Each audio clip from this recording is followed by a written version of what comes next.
世界上交配时间最长的动物至少需要21天。藏羚羊交配有多复杂？你知道自然界中交配时间最长的动物是什么吗？对于绝大多数动物来说，交配繁衍是它们将种群延续下去的必经之路。然而，不同的动物之间又有着它们不同的交配方式。例如，我们所熟知了的猫科动物，不到1分钟的交配时间与它们凶猛的外表有着强烈的反差感，而与它们形成鲜明对比的，竟是看上去没什么杀伤力的藏羚羊。这种动物的交配时间长达21天，让人们十分震惊。既然如此，那么藏羚羊在这21天之内又是如何交配的呢？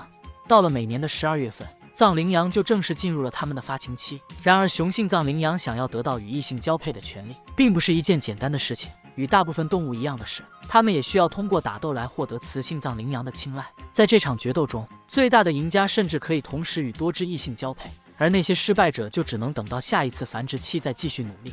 等到藏羚羊确定了配偶之后，它们还需要进行1周左右的分居生活，才能够正式进入交配期，并且在这段时间内，雄性藏羚羊甚至还会患上相思病，而雌性则会半推半就，有一种欲擒故纵的感觉。等到这难挨的1周过去以后，雄性藏羚羊终于能够抱得美人归，正式开始进行交配。为何藏羚羊的交配时间长达21天？它们难道不会累吗？连续进行21天的交配，相信绝大多数动物都会感觉到非常疲惫。那么藏羚羊为何能够做到呢？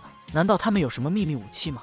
虽然在这21天里，藏羚羊每天都在进行着交配活动，但它们并不是持续进行的，并且每次交配的时间都只有几秒钟左右。由于单次交配的时间过于短暂，藏羚羊不得不提高交配的次数，来弥补时间上的缺憾。既然如此，为什么它们不尝试着提高自己的交配时间？这样做不是更容易繁衍后代吗？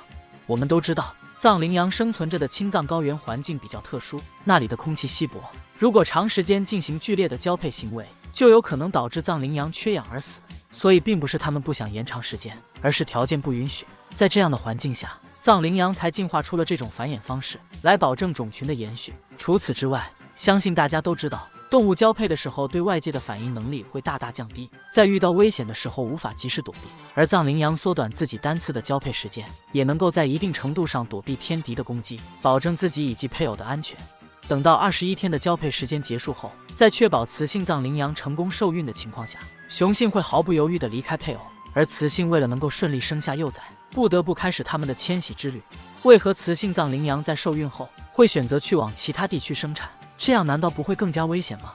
雌性藏羚羊成功受孕后，它们会独自前往环境更加优越的地方生产。绝大多数的藏羚羊都会选择可可西里作为它们的生产基地，可是，在雌性怀孕的过程中，对抗天敌的能力大大降低，非常容易因此而丧命。为何它们非得冒这个风险呢？安心待在原来的环境中不好吗？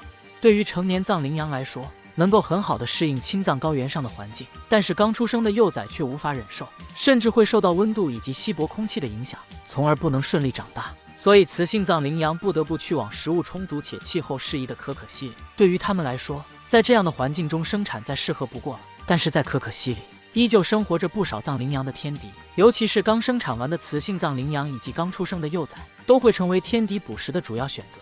所以在藏羚羊幼崽刚出生几分钟后，它们就必须学会站立和奔跑，否则很可能会葬身于天敌的口中。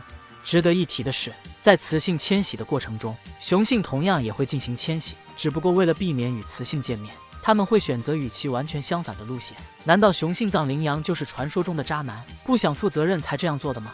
其实不然，在雌性藏羚羊怀孕的时候，它们需要非常多的食物来满足自己的能量所需，所以雄性为了避免在同一路线上与它们争夺食物，不得不选择与之完全不同的路线。